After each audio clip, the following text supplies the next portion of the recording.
होसेना ministries की ओर से हमारे प्रभु यीशु मसीह के नाम पर आप सभी को नमस्कार।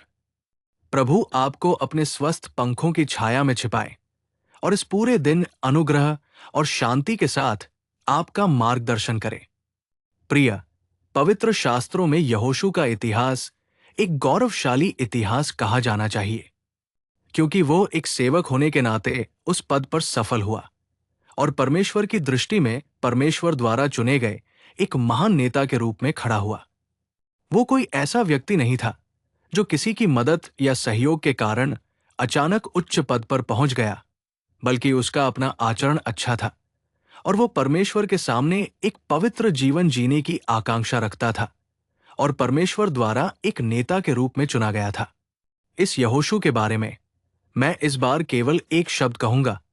ये वो शब्द है जो सीधे परमेश्वर ने उसे प्रोत्साहित करने के लिए कहा था। मैं यहोशू 11:6 से वो शब्द पढ़ूंगा, उनसे मत डरो।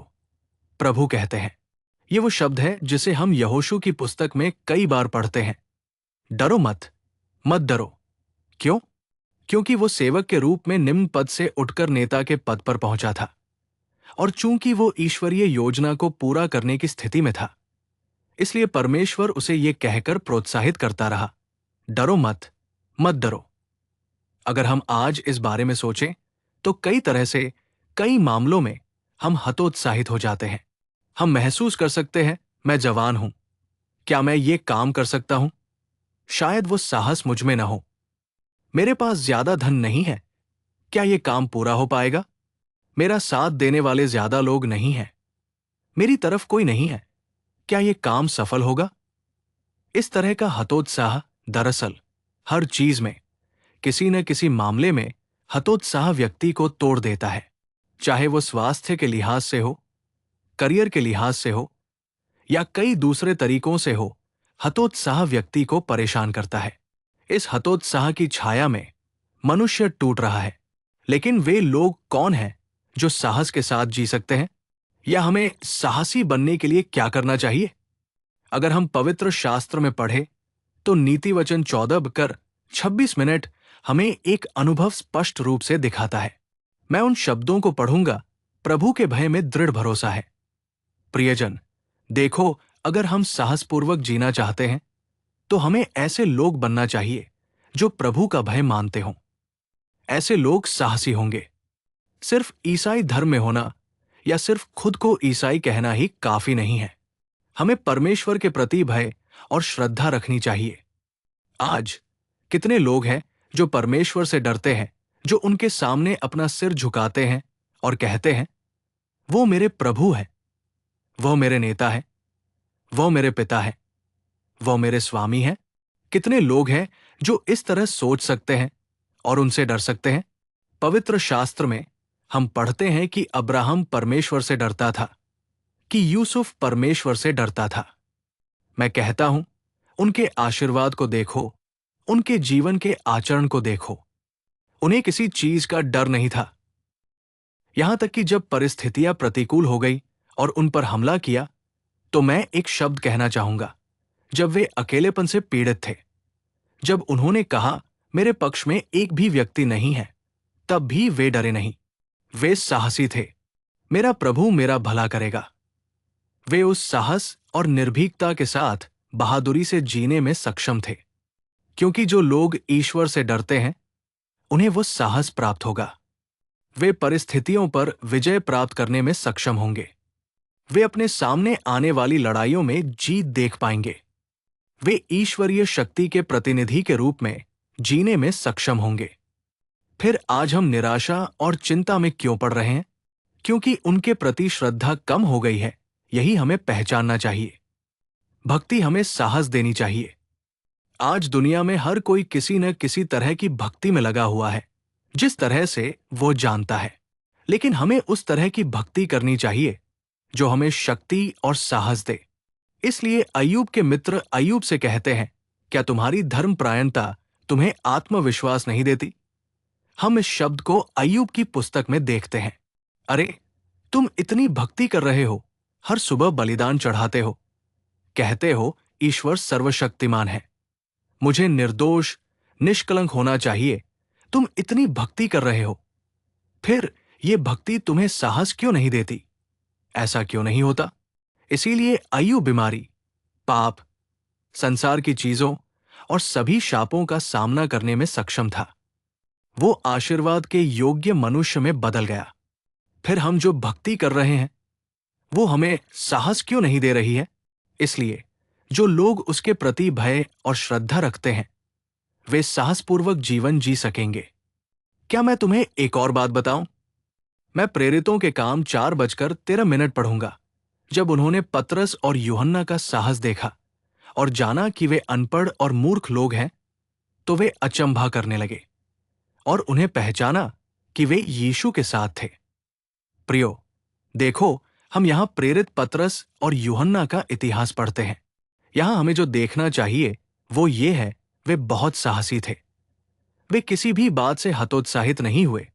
उन्होंने जो शब्द बोले, जो मार्ग उन्होंने अपनाए, उनके पास हर बात का उत्तर था। वे किसी के भी सामने खड़े होने के लिए तैयार थे। मानो कह रहे हो, हम किसी के भी सामने खड़े होने के लिए तैयार हैं। वे गवाहों के रूप में रहते थे। देखो, लोग चकित थे, क्या ये शिक्षित लोग हैं? क्या वे इतिहास जानते हैं? क्या वे सांसारिक ज्ञान में विद्वान हैं? नहीं, सभी परिस्थितियों में वे निर्भीकता से खड़े रहे और बोले, हर सवाल का जवाब दिया। वो साहस कहां से आया? यहां हमें जो देखना चाहिए वो ये है कि उनकी संगति परमेश्वर के साथ थी, यानी यीशु के साथ। वे यीशु के साथ थे का अर्थ है कि उनका यीशु के साथ संगति का रिश्ता था। यीशु के साथ संगति हमें हिम्मत देती है। सांसारिक लोगों के साथ संगति हमें हतोत्साहित करती है। देखिए, कुछ स्थितियों में समस्या छोटी होती है, लेकिन पड़ोसी हमें हतोत्साहित करते हैं। कहते हैं, अरे नहीं, और क्या बचा है? बस ऐसे ही हमारे घर के पीछे कोई 4 दिनों के भीतर मर गया, वे कहते हैं। उस स्थिति में पहुंचने के बाद, उस स्थिति में आने के बाद वे पुष्टि करते हैं कि अब और प्रयास करने का कोई मतलब नहीं है। सांसारिक मित्रता हमें हमेशा हतोत्साहित करेगी, लेकिन अगर हमारा ईश्वर के साथ रिश्ता है, संगति है, तो वो संगति हमें किसी भी कठिन परिस्थिति में साहसपूर्वक आगे बढ़ने की ताकत देगी। ईश्वर के साथ वो संगति दानियल को शेरों की मांद में फेंक दिया गया था। जब दानियल को शेरों की मांद में फेंक दिया गया तो वो निराश या निराश नहीं हुआ। क्या आप जानते हैं क्यों? उसने यरूशलेम की ओर अपनी खिड़कियां खोली और ईश्वर से बात करके उसके साथ संगति की। उसने ईश्वर के साथ संगति की। शेर, वे क्या है? भालू, वे क्या है? जानवर, वे क्या है? विषैले सांप, वे क्या है? कानून, वे क्या है? शाही आदेश, वे क्या है? ईश्वर के साथ संगति रखने वाला व्यक्ति किसी भी चीज से नहीं डरेगा। उसमें वो साहस होगा, मैं ईश्वर के साथ संगति कर रहा हूं। वो संगति मुझे अनाथ नहीं बनाएगी, मुझे दुश्मनों के हवाले नहीं करेगी, मुझे शर्मिंदा नहीं करेगी, ऐसा आत्मविश्वास। प्यारे भाइयों और बहनों, क्या ईश्वर के साथ हमारा ऐसा संगति संबंध है? जो लोग चले गए हैं, पड़ोसियों के साथ, दोस्तों के साथ, रिश्तेदारों के साथ हमारा अच्छा संगति संबंध है। कुछ लोग, अगर वे दिन में कम से कम 10 से 15 बार फोन पर कुछ लोगों से बात नहीं करते हैं, तो वे सो नहीं पाते हैं। यही उनकी संगति है। फिर ईश्वर, क्या हमें ऐसा लगता है? ईश्वर हमसे बात करते रहते हैं। कुछ लोग बीच बीच में अपना सेल फोन चेक करते रहते हैं। क्यों? ये देखने के लिए कि कोई कॉल तो नहीं कर रहा है। वे चेक करते हैं। लेकिन क्या हम कभी सोचते हैं, मुझे प्रभु से बात करने की जरूरत है, मुझे उनके साथ संगति बनाए रखनी चाहिए? क्या हमारे पास उस तरह की जांच या अवलोकन है? नहीं। मेरे प्यारे भाइयों और बहनों, उसके साथ संगति करने की कोशिश करो। तुम निडरता से जी पाओगे। तुम दुनिया का सामना कर सकते हो। तुम अपने सामने आने वाली परीक्षाओं को पार कर सकते हो। तुम प्रभु के लिए निडरता से खड़े हो सकते हो। एक और बात जो मैं तुम्हें याद दिलाता हूं, पौलुस ने तीमुथियुस को लिखे दूसरे पत्र में पहले अध्याय की 7वीं आयत में, मैंने पढ़ा, परमेश्वर ने हमें भय की नहीं बल्कि सामर्थ्य, प्रेम और संयम की आत्मा दी है। परमेश्वर ने हमें एक आत्मा दी है। किस तरह की आत्मा? सामर्थ्य, प्रेम और संयम की आत्मा, एक ऐसी आत्मा जो हमारे सामने आने वाली किसी भी चीज पर विजय पाने की शक्ति देती है। प्रेम और संयम। उसने हमें ऐसी आत्मा दी है। जिस व्यक्ति में ये दिव्य आत्मा या परमेश्वर की आत्मा है, वो साहसी होगा। वो हर चीज के बारे में चिंतित नहीं होगा। वो परेशान नहीं होगा। वो डरपोक नहीं होगा। जब परमेश्वर की आत्मा शिमशोन पर आई, ये शेर या भालू या पलिश्ती नहीं थे। जब परमेश्वर की आत्मा उस पर आई, तो उसने शेर को एक युवा बकरी की तरह फाड़ दिया। देखिए ये कितना साहस है। परमेश्वर की आत्मा हमें मजबूत बनाती है। पवित्र आत्मा हमें साहस देती है। मेरे प्यारे भाइयों और बहनों, हमें परमेश्वर की आत्मा से भरा होना चाहिए। परमेश्वर की आत्मा हमारे अंदर वास करना चाहिए। बाइबल हमारे हाथ में है, लेकिन क्या परमेश्वर का वचन हमारे अंदर है? हम परमेश्वर की उपस्थिति में हैं, लेकिन क्या परमेश्वर की आत्मा हमारे अंदर है? एक बार सोचें, जब आपको पवित्र आत्मा की शक्ति प्राप्त होती है, तो आप यहूदिया, सामरिया और गलील क्षेत्रों में जाते हैं। प्रभु ने अपने शिष्यों से कहा। यीशु के शिष्य उनकी शिक्षाओं को जानते थे। वे समर्पण जानते थे। उनके साथ उनके कई अनुभव थे, लेकिन यीशु ने ये नहीं कहा, तुम इतने लंबे समय तक मेरे साथ चले हो, इसलिए ये अनुभव तुम्हारे लिए पर्याप्त है। नहीं, प्रभु ने कहा, तुम्हें शक्ति की आवश्यकता है, पवित्र आत्मा की शक्ति। यरूशलेम को मत छोड़ो। तब तक प्रतीक्षा करें और प्रार्थना करें जब तक आपको पवित्र आत्मा की ये शक्ति प्राप्त न हो जाए। तब आप यहूदिया, सामरिया और गलील में निर्भीकता से खड़े हो सकेंगे। अन्यथा यदि कोई छोटा सा परीक्षण आता है, तो आप वेदी से भाग जाएंगे। यदि कोई छोटा सा परीक्षण आता है, तो आप भक्ति को त्याग देंगे। भले ही पूरी दुनिया आपके खिलाफ खड़ी हो, भले ही सांसारिक लोग या पक्षी या स्वर्ग और पृथ्वी एक हो जाए, यदि आपको गवाह के रूप में अविचल रहना है, तो आपके भीतर परमेश्वर की आत्मा होनी चाहिए। तो सबसे पहले आप परमेश्वर की आत्मा प्राप्त करें, पवित्र आत्मा को प्राप्त करें। यीशु मसीह ने अपने शिष्यों से कहा। इसलिए मेरे प्यारे भाइयों और बहनों, जब हम परमेश्वर की आत्मा से भरे होते हैं, तो हमारे पास वो साहस और वो शक्ति होगी। पवित्र आत्मा सब कुछ सिखाता है, बुद्धि देता है, समझ देता है, हमें पकड़ता है और हमें सभी सत्यों में ले जाता है। मैं 3 बातें कह रहा हूं, कौन साहसी हो सकता है?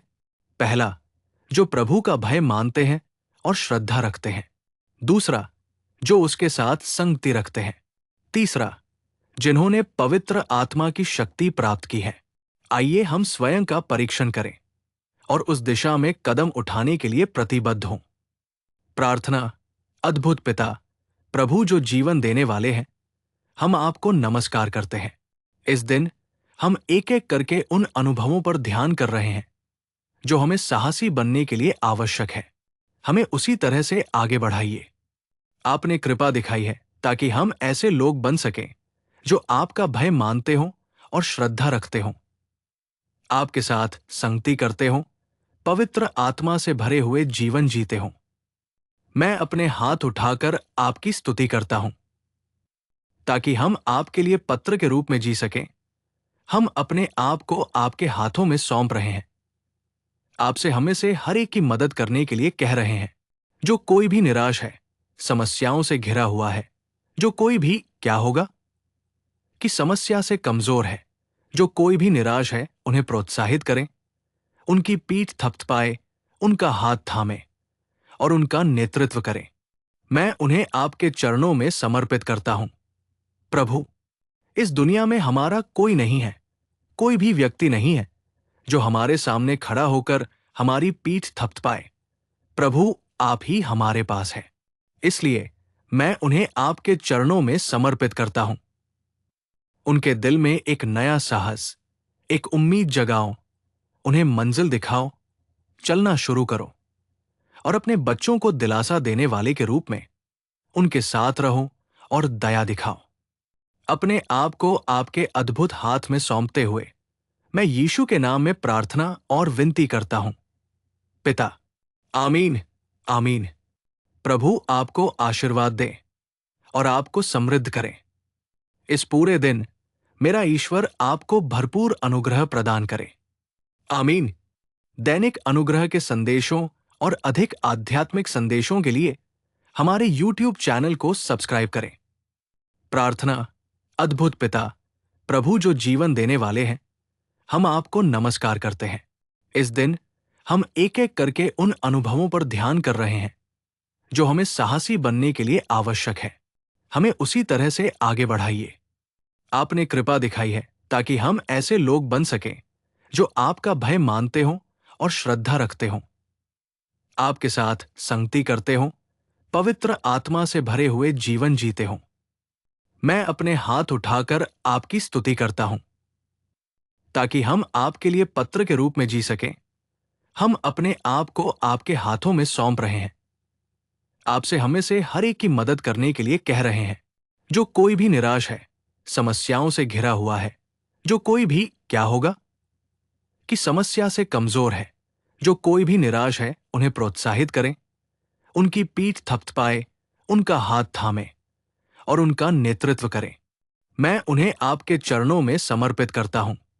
प्रभु, इस दुनिया में हमारा कोई नहीं है, कोई भी व्यक्ति नहीं है जो हमारे सामने खड़ा होकर हमारी पीठ थपथपाए।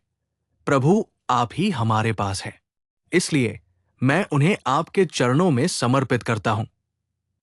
उनके दिल में एक नया साहस, एक उम्मीद जगाओ, उन्हें मंजिल दिखाओ, चलना शुरू करो और अपने बच्चों को दिलासा देने वाले के रूप में उनके साथ रहो और दया दिखाओ।